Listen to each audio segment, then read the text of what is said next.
সেখানে ছিল খুব ভয়ঙ্কর মশাদের বসবাস। সেখানে কেউ যেতে সাহস করতো না, আর যে ভুলেও সেই জঙ্গলে চলে যেত তাকে ভয়ঙ্কর সেই মশারা কামড়ে দিত, আর সাথে সাথে সে মশাভূত হয়ে যেত। কি বলো মা? হায়রা মশা? হায়রা আবার মশা হয় কি করে মা? সেই মশাগুলো খুব ভয়ানক। যাকে একবার কামড় দেয় কিছুক্ষণের মধ্যেই সে মশাভূত হয়ে যায়। তাহলে আজকে থেকে আমি আর বেরই হব না। ভেতরে কে কথা বলে? আমি আসবো নাকি ভেতরে? তোদের কামড়িয়ে মশা ভূত বানাতে হবে যে।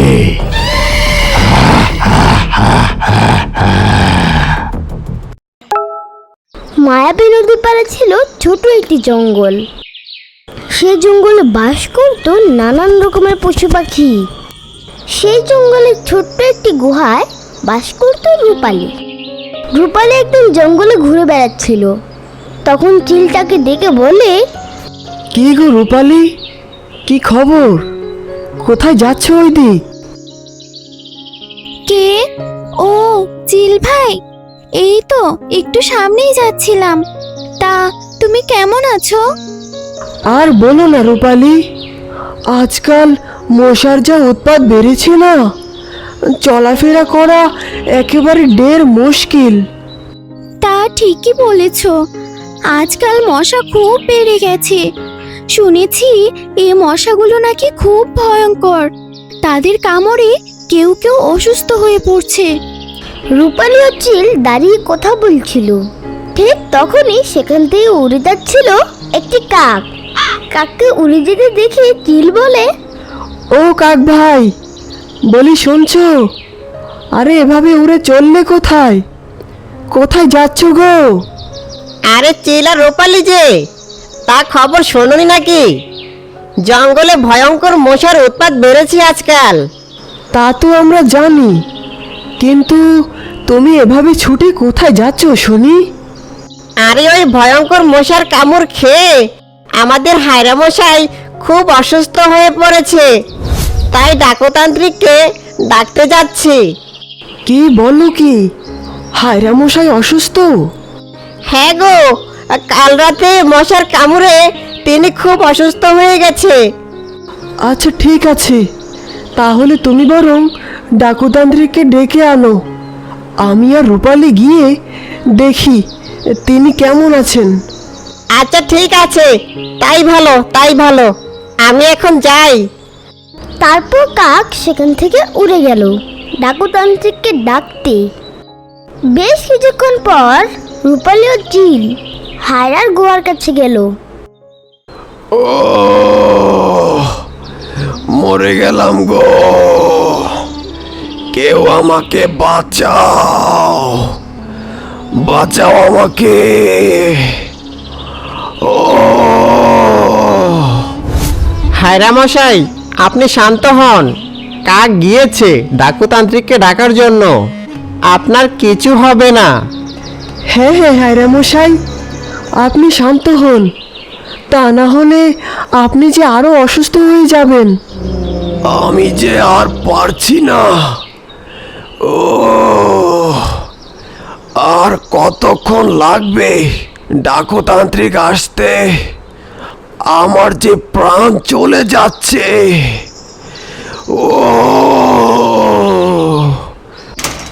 হায়রা মশাই, আমি এসে গেছি, আপনার কিছুই হবে না।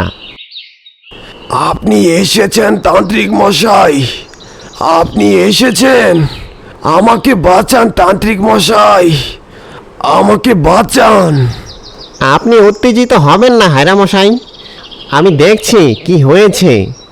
তারপর ডাকুতান্ত্রিক হায়রাকে ভালোভাবে দেখে বলল, দেখে যা বুঝতে পারলাম, ওই মশাগুলি খুব ভয়ঙ্কর, তাদের বিষক্রিয়া মারাত্মক। আমি কিছু জড়িবুটি দিয়ে যাচ্ছি, উপরওয়ালার ইচ্ছায় তা খেলে হয়তো আপনি সুস্থ হতে পারেন। আচ্ছা ঠিক আছে তান্ত্রিক মশাই, আপনাকে অনেক অনেক ধন্যবাদ। তারপর সবাই সেখান থেকে চলে যায় আর রূপালীও তার গুহায় ফিরে আসে।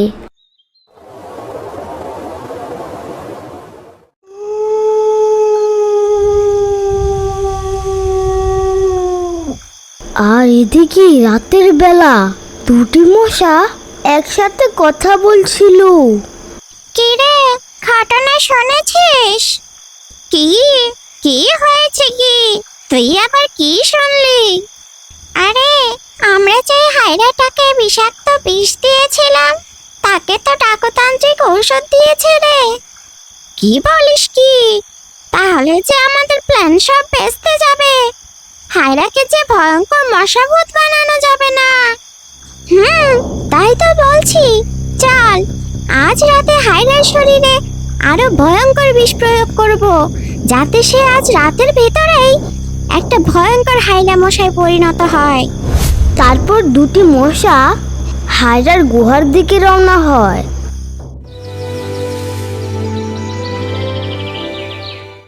সকালে রূপালী ঘুম থেকে উঠে খাবারের খোঁজে বের হয়। কিছুক্ষণ পর শিয়াল দৌড়ে ছুটতে লাগলো। পালাও রে পালাও, আমাদের হায়রা মশাই একটা মশাভূত হয়ে গেছে, মশাভূত। শিয়াল এভাবে চিৎকার করে দৌড়াতে লাগলো। শিয়ালকে দৌড়াতে দেখে রূপালী বলল, কি গো শিয়াল ভাই, আরে কি হলো? এভাবে দৌড়াচ্ছ কেন? ও শিয়াল ভাই, বলি শুনছো? রূপালীর এমন ডাক শুনে শিয়াল দাঁড়িয়ে যায় এবং বলতে থাকে, রূপালী রূপালী, আমাদের হায়রা মশাই ভয়ঙ্কর মশাভূত হয়ে গেছে। কি বলছো কি? মশাভূত? কিন্তু কিভাবে? তাহলে কি ওই ভয়ঙ্কর মশাগুলোর কামড় খেয়ে? জানি না রূপালী, কিছু জানি না, কিন্তু আমি যখন সকালে হায়রা মশাইয়ের গুহার কাছে যাই। হায়রা মশাই, ও হায়রা মশাই, আপনার শরীর এখন কেমন? আপনি ঠিক আছেন তো? এই কথা বলে আমি যেই গুহার ভিতরে ঢুকি ঠিক তখনই আমি মশাভূত, আমি জঙ্গলে আজ থেকে রাজত্ব করব।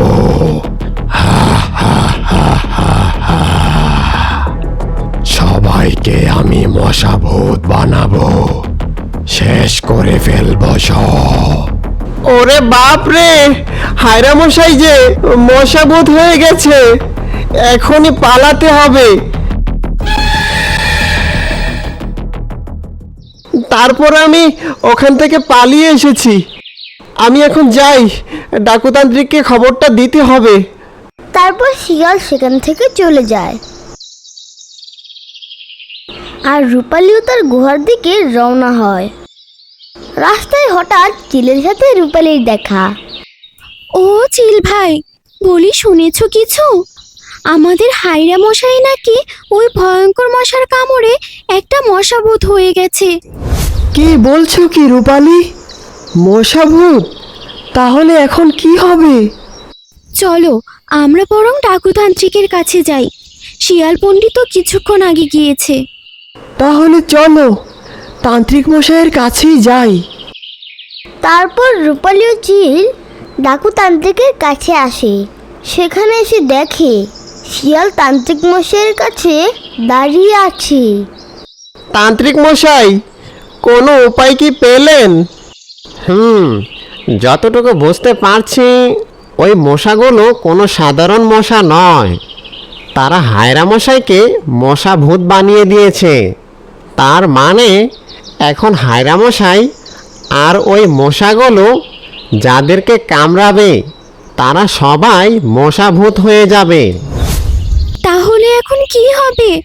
আমরা সবাই মশাভূত হয়ে যাব? তান্ত্রিক মশাই, ওই মশাগুলোকে ধ্বংস করার কি কোনো উপায় নেই? আছে, কিন্তু তাদের ধ্বংস করতে হলে এক বিশেষ যজ্ঞের আয়োজন করতে হবে। সেই যজ্ঞের মাধ্যমে এক মায়াবী ধোঁয়ার সৃষ্টি হবে, যেই ধোঁয়াই পারবে তাদের শেষ করতে। তান্ত্রিক মশাই, তাহলে আপনি যজ্ঞের আয়োজন শুরু করেন। কি কি লাগবে আমাদের বলুন, আমরা এনে দিচ্ছি। না, আমার একার যজ্ঞে কিছুই হবে না। তাহলে কি তান্ত্রিক মশাই, যজ্ঞের আয়োজন কি করা যাবে না? আমরা কি আর বাঁচবো না?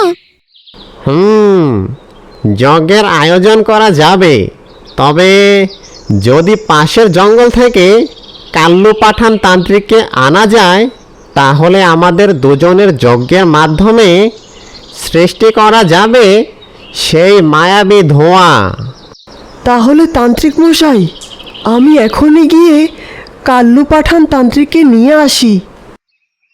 তারপর চিল চলে গেল পাশের জঙ্গলে। আর এদিকে এসব কথাবার্তা আড়াল থেকে শুনছিল একটা মশা। মশা সব শুনে সেখান থেকে উড়ে চলে গেল। চিল অনেকক্ষণ উড়ার পর চলে আসে পাশের জঙ্গলে, কিন্তু কাল্লু পাঠান তান্ত্রিক কোথায় থাকে সে জানে না। তাই সে এদিক ওদিক দেখতে লাগলো, কাউকে খুঁজে পায় কিনা। অবশেষে সে একটা পেঁচাকে দেখতে পেল। পেঁচা ভাই, ও পেঁচা ভাই, কে গো তুমি? এই জঙ্গলে তো আগে দেখিনি, তা হঠাৎ আমায় কেন ডাকছো?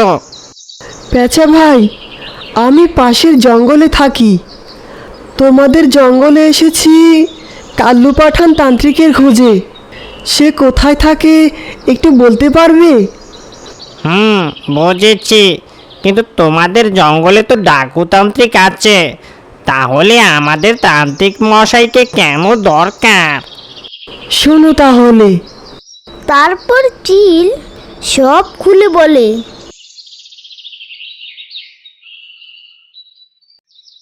সব শোনার পর পেঁচা বলে, এই শোনো আমার কথা, এখান থেকে ঠিক উত্তরে কিছুটা গেলে দেখতে পাবে বিশাল একটা বট গাছ, তার নিচেই তান্ত্রিক মশাইকে পাবে।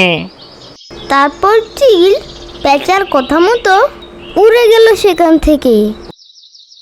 বট গাছের নিচে এসে দেখে একটা কালো কুচকুচে মুরগ, মাথায় তার ক্যাপ, গলায় কিসব ঝুলানো, চোখ বন্ধ করে ধ্যানে বসে আছে। তান্ত্রিক মশাই, তান্ত্রিক মশাই, চোখ খুলুন। চিলের কথা শুনে কাল্লু পাঠান তান্ত্রিক চোখ খুলে আর বলে, কে কে এখানে? আমার ধ্যান কেন বাঙালি? আমি তান্ত্রিক মশাই, ওই পাশের জঙ্গল থেকে এসেছি। আমার ডাকুতান্ত্রিক পাঠিয়েছে আপনাকে নেওয়ার জন্য। তা হঠাৎ ডাকুতান্ত্রিক আমায় কেন ডাকলো? কি হয়েছে বলতো আমায়। শুনুন তাহলে।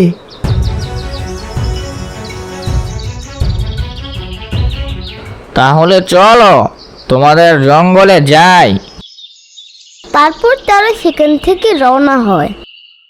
বেশ কয়েক ঘন্টা পর চিল ফিরে আসে কাল্লু পাঠান তান্ত্রিককে নিয়ে এবং যজ্ঞের আয়োজন করা হয়। আর এদিকে ওই মশাটা হায়রা মশা ভূতকে সব বলে। কি ওদের এত বড় সাহস!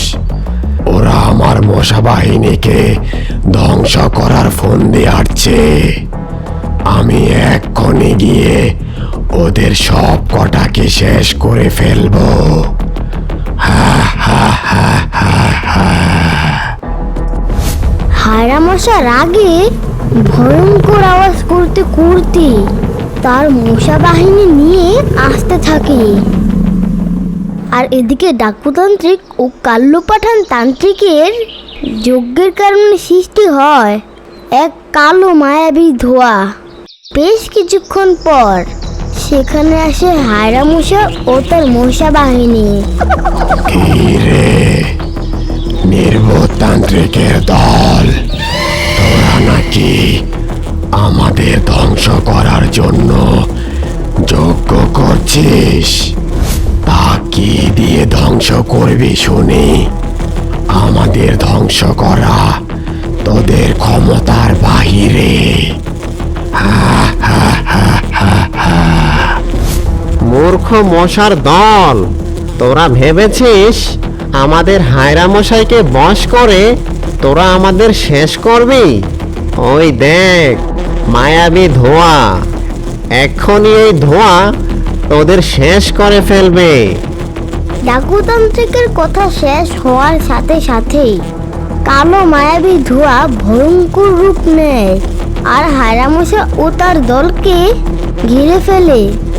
বাঁচাও, বাঁচাও, জ্বলে গেল, জ্বলে গেল। কেউ বাঁচাও, বাঁচাও। হায়রামশা এভাবে চিৎকার করতে করতে থেমে যায় আর কালো ধোঁয়াও আস্তে আস্তে মিলিয়ে যায় আর হায়রা আবার আগের মতো স্বাভাবিক হয়ে যায়। ধন্যবাদ আপনাদের দুজনকে। আপনারা না থাকলে যে আজ কি হতো আমার। আর চিল, তোমাকে অনেক ধন্যবাদ। তারপর তারা সবাই বাড়ি ফিরে যায় আর হায়রাও তার গুহার দিকে যেতে থাকে।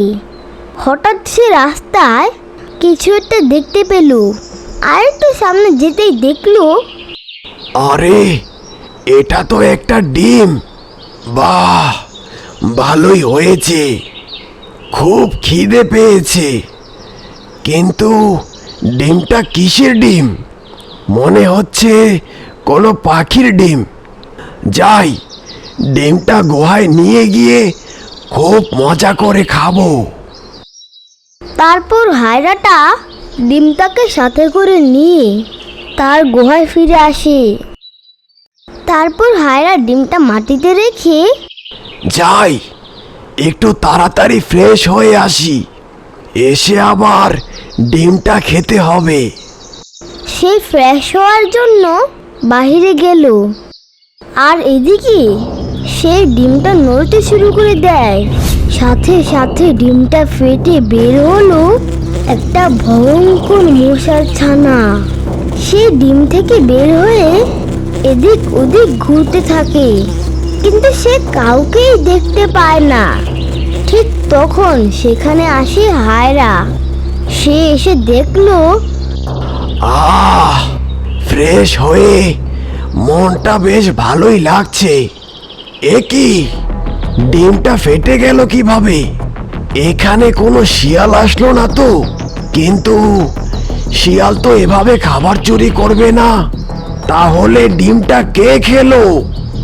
ঠিক তখন মশার বাচ্চাটা হায়রার সামনে চলে আসি আর বলে, এই ডিম কেউ খায়নি।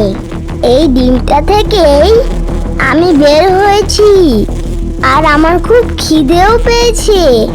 এখন আমি তোমার রক্ত খাবো। ওরে বাবা রে, এ তো দেখছি ওই ভয়ঙ্কর মশাগুলোর বাচ্চা। তাহলে আমি ওই মশার ডিম নিয়ে এসেছিলাম। না না, আমার এক্ষুনি এখান থেকে পালাতে হবে। তা না হলে আমাকে আবারও কামড়ে হায়রা মশা বানিয়ে দেবে। তারপর হায়রা সেখান থেকে পালিয়ে যেতে লাগলো আর চিৎকার করতে শুরু করে, বাঁচাও, কেউ আমাকে বাঁচাও, ওই মশাগুলো আবার এসেছে, পালাও। ডাকুতান্ত্রিক কি পারবে মশার সাথে লড়াই করতে? নাকি মশার কামড় খেয়ে সবাই মশা ভূত হয়ে যাবে? যারা যারা দ্বিতীয় পর্ব দেখতে চান তারা অবশ্যই আমাদের হাসির কার্টুন চ্যানেলটি সাবস্ক্রাইব করে আপনার নাম কমেন্ট করে জানিয়ে দিন। হয়তো আপনি জানেন না, আপনি যদি আমাদের হাসির কার্টুন চ্যানেলটি সাবস্ক্রাইব করে আপনার নাম কমেন্টে লেখেন, তাহলে আপনার নাম আমাদের ভিডিওতে দেখানো হয়। হ্যাঁ হ্যাঁ, সবাই জানে।